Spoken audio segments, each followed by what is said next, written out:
Hello children, how are you all?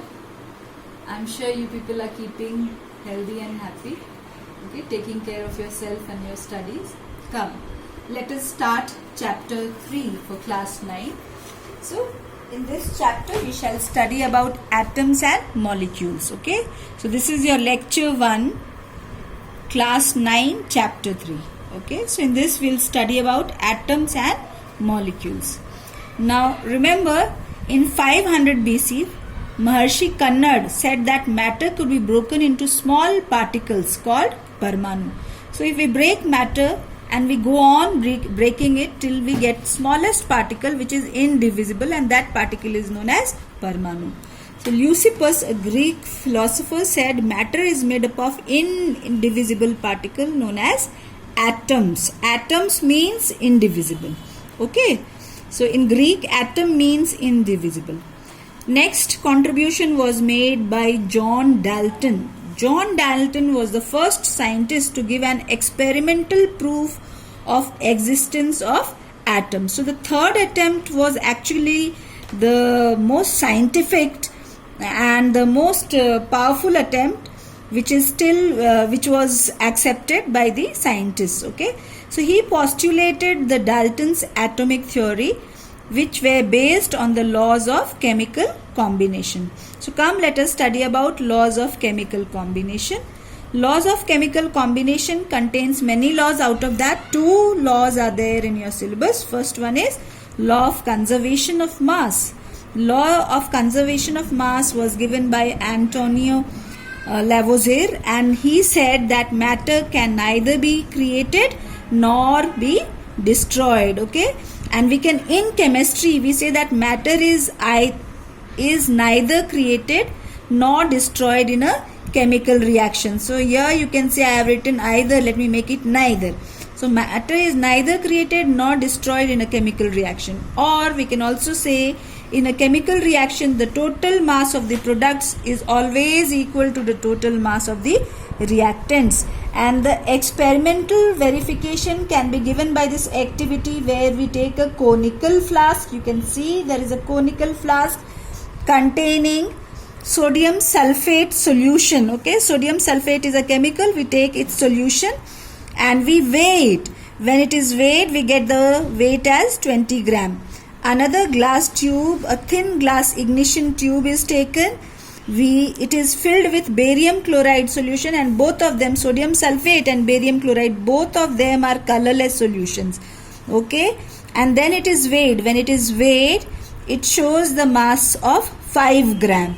Now with the help of this ignition tube is lowered down into the conical flask and it is closed with the stopper, and the entire mixture is shaken nicely. So when we shake nicely, what will happen? The liquid sodium sulfate enters into the ignition tube and some of the barium chloride solution falls down. So as a result, you'll see there's a color change. A color change is occurring and we get white colored precipitate of barium sulfate. We are getting a white precipitate of barium sulfate and sodium chloride.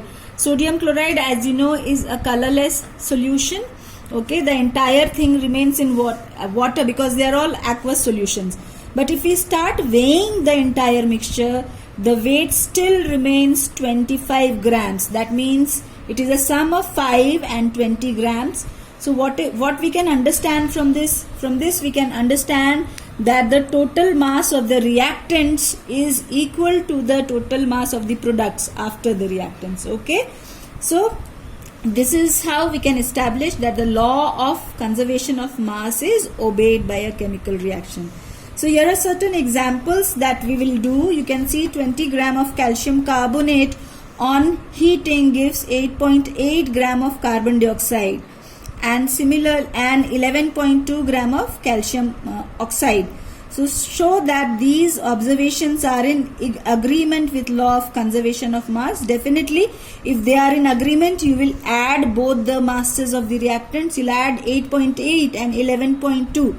Then you'll see that the mass comes out to be 20 grams again. So it is obeying the law of conservation of mass. There's one more numerical given. This is for you to practice in the class. You'll be practicing it. Now let us move on to the second law of second law of chemical combination. It says that the name of this law is law of constant proportion. It says that in a chemical compound, a chemical compound always contains same elements combined together in fixed proportion by mass. Okay, remember we are talking about any particular compound. Suppose I talk of carbon. Here we have taken an example. Suppose I talk of carbon dioxide. So if you take an example of carbon dioxide, you know it is made up of 12 grams of carbon and 32 grams of oxygen. So no matter whatever the sample, wherever the sample of carbon dioxide you are getting from, the ratio of the mass remains the same. Okay, so this is what we have explained with the help of this example given below. So when thermal decomposition of carbonates and bicarbonates is done, thermal decomposition means decompose means to break, and thermal means we are breaking with the help of heat. So whenever we try to decompose or break calcium carbonate by heating it, we get the product as calcium oxide and carbon dioxide. Okay, so this carbon dioxide that we are getting, the first sample and the other carbon dioxide, you can see we are taking sodium bicarbonate. Okay, sodium bicarbonate is nothing else but the baking powder. So when this is heated, we get sodium carbonate and carbon dioxide and water. So this is my second sample that I have taken. If both the carbon dioxides in both the above example, the carbon dioxide obtained is the one of the products, and in both of them the ratio of carbon and is to oxygen is 3:8. Remember that. So you can see the ratio of the elements which combine together to form carbon dioxide is same. Okay, now we have some numericals related to it. So these numericals I have written there so that you can practice in the class. This is for you to practice in the class. Now moving on to Dalton's atomic theory. Dalton's atomic theory is a very important part with examination point of view. So what were the postulates given by Dalton? Dalton said that all matter is made up of atoms, and these atoms are the smallest particles. That means they cannot be divided further, or they are indivisible, and these atoms can neither be broken nor they can be created. So Dalton said atom is made up of smallest matter is made up of smallest particles called atoms, and the atoms are indivisible and they can also not be created. Okay, so the second postulate said that atoms of an element are identical in all respects. Okay, that means one element has the atoms which are same.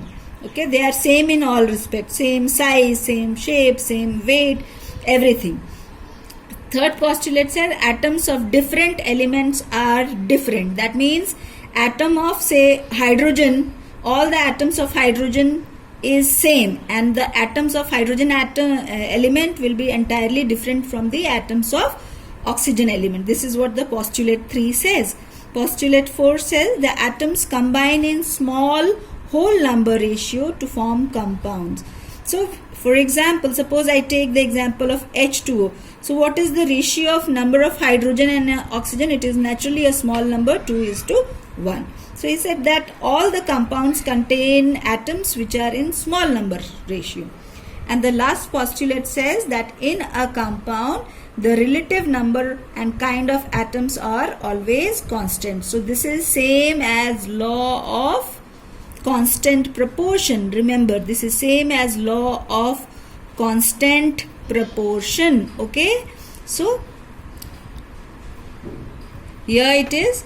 Now there are certain limitations of Dalton's atomic theory. What are the limitations of Dalton's atomic theory? Let us study that. Dalton said atoms are indivisible. Okay, but later on by various reactions and by various processes like with the coming up of cathode ray tube and with the discovery of electrons, protons, etc., it was found that atoms could be further broken into smaller particles or subatomic particles called electrons, protons and neutrons. The second limitation said it is not that all the atoms of an element are same. Why? Because in case of isotopes, you can see hydrogen has all these three: protium, deuterium and tritium. All of them belong to hydrogen element, but they are not same. What is not same? Their masses are different. Okay, their masses are different. So in isotopes, the second postulate is of Dalton's atomic theory is failing.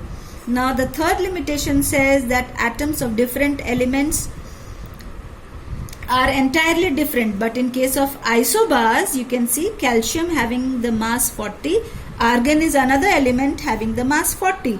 So these are two different elements, but they have similarity of mass and they are not completely different.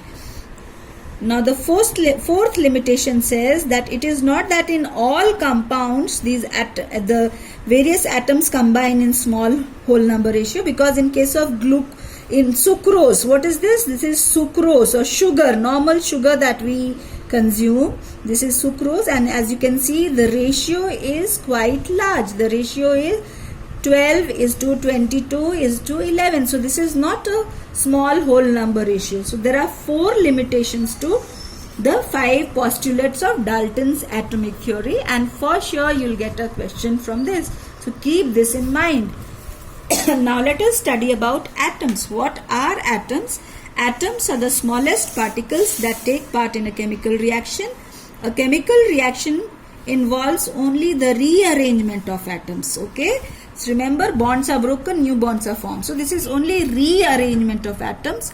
Atoms are generally not capable of independent existence. They cannot exist all alone, but some atoms like the noble gases, helium, neon, argon, krypton and xenon, they are capable of independent gases. Other atoms like hydrogen, oxygen, nitrogen, chlorine, carbon are reactive and they cannot exist all alone. So in order to become stable, they form bonds. Okay, and they can form bonds with other atom of their element, or they can also form bond with other atom of some other elements, as you can see in HCl, H2O, NH3. Now what is the size of atoms? Atoms are extremely small in size. They cannot be seen even under the microscope. The size of an atom is measured as its atomic radius. Okay, we measure the radius. Radius is the distance between the nucleus and the outermost shell, and it falls in the order of nanometer. 1 nanometer is, you can see, 10 to the power of minus meter, and the atomic radius of hydrogen atom is 0.037 nanometer. So it is very, very small. Now let us study about symbols of elements. The symbols are actually a shorthand method of representing any element. The first attempt was made by Dalton. Dalton was a very famous scientist who has contributed a lot to chemistry. So Dalton proposed diagrammatic symbols initially. For hydrogen he made this, for carbon he made this, for iron he made this. But as with the coming up of various elements, these diagrammatic symbols became little difficult. It was not possible to have so many diagrams. So then came the modern symbols. The modern symbols was proposed by Berzelius. He said that, I'll just first read out. He said that the first letter of the name should be used for symbol. Okay, but later on it was found that many elements had the common first letter. For example, hydrogen and helium, both of them have H. So he said, in addition to the first letter, the second alphabet also can be taken as the symbol. And if first and second both are same, we should take first and third. And while we are writing the symbol, remember always the first letter should be capital and the second one should be small. So come, let us see some of the symbols. Helium, He. Then we have lithium, Li, beryllium, Be, boron, B, fluorine, F, magnesium, Mg, aluminium, Al, argon, Ar, copper, Cu, Zn is for zinc, calcium, Ca, iron should have had Ir, but you can see it is Fe. So in case of iron, you will see the symbol has been taken from a Latin name. Similarly for potassium, we are having Kalium, K is for potassium, chlorine, Cl, sulfur, S. So some of the elements have their Latin names, and because of this Latin name, the symbol has been used over there. For example, you can see potassium having the symbol K comes from the name Kalium. Similarly, copper should have had the symbol Co, but it is having Cu. Why? Because of the name cuprum. Similarly, tin has the name as stannum, so the symbol becomes Sn. Mercury has the name as hydrargyrum, so the symbol becomes Hg. Similarly, iron has the name as ferrum, so the symbol becomes Fe. Sodium has the name of natrium, so the symbol becomes Na. Similarly, silver has the name as argentum and the symbol becomes Ag. So the symbol, actually the symbol of an atom represents the name. It also shows that one atom of that element is there, and it also shows that 1 mole of an element is there. Okay, remember, it represents the name, first thing. Second, it represents one atom, and the third thing is that it represents 1 mole of an atom. Okay, so now come, let us study about atomic mass of atoms in the element. So what is atomic mass? Atomic mass of an element is the relative mass as compared with the mass of an atom to carbon-12 isotope whose mass is taken as 12 units. Remember, atoms are very small in size, and finding out the mass of one atom is very, very difficult. So what did the scientists do? They started taking a comparative mass. Okay, and in this, in trying out this, what did they do? First, they took hydrogen as the isotope, which was then shifted. Hydrogen was taken as the standard, and then this standard was discarded because there are 3 isotopes of hydrogen. Then after this, oxygen was taken as the standard, and again this was also discarded because of some complications. And final, till date, carbon-12 is taken as the standard. Mentioning carbon-12 is very important because carbon also has 3 isotopes: carbon-12, carbon-13 and carbon-14, but the standard is carbon-12. So we are actually comparing the mass of one atom of an element with the mass of one atom of carbon-12, and this can be measured, and this is called as AMU. Okay, this is known as atomic mass unit. So what is atomic mass unit? Atomic mass unit may be defined as, I'll just read it out. It may be defined as mass of an atom of mass of an atom of an element, okay, of an element in comparison to. So let me just make some correction. In comparison to carbon-12 isotope whose mass is taken as 12 units. Okay, so AMU was used initially. Nowadays unified mass is used, so many of the books you will see U as the unit for measuring the mass of an atom, and 1 AMU or 1 U is equal to mass of an atom of any element divided by mass of 1/12 of carbon-12. Okay, 1/12 of carbon-12, and I have just noted down the atomic masses of some common elements: hydrogen 1U, helium 4U, lithium 7U, beryllium 9U, boron 11U, carbon 12U, nitrogen 14U, oxygen 16U, fluorine 19U, neon 20U, sodium will be 23U, magnesium will be 24U, aluminum 27U, silicon 28U, phosphorus 31U, sulfur 32U, chlorine 35.5U, argon 40U, potassium 39U, calcium 40U, copper 63.5U, zinc 65.3U, and iron 56.0U. Okay, so these are the atomic masses of this some common elements that you'll require in solving the numericals. So with this, I come to the end of this lecture, children. In the next lecture, we'll study about the atoms, the ions, the charges. How do we write down the chemical formula? Okay, this is what we are going to study in lecture 2. Okay, so take care of your health, keep revising whatever has been taught, and be happy and healthy. Have a nice day, children. Till we meet again, bye bye.